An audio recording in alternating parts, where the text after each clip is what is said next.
Hey guys, today I want to show you this electric tankless water heater. So when we were looking for the water heater, the main thing that we were focusing on, it was size.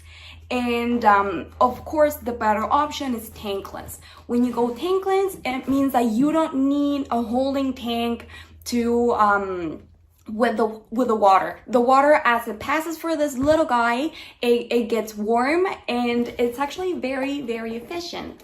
So this little guy right here, you can easily put this in your house. You can run 2 showers at the same time and you're not gonna have cold water.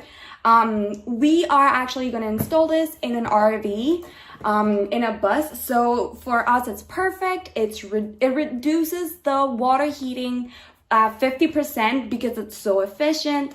It's super compact.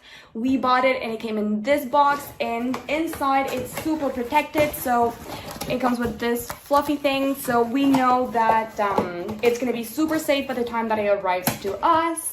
And what else I can say? The design, it's very good. It's small, it's practical, it works. You can adjust the temperature. It's only 20 centimeters by 32, so it's actually very small.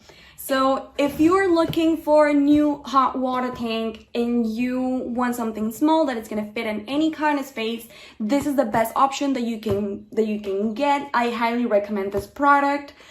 So what are you waiting for?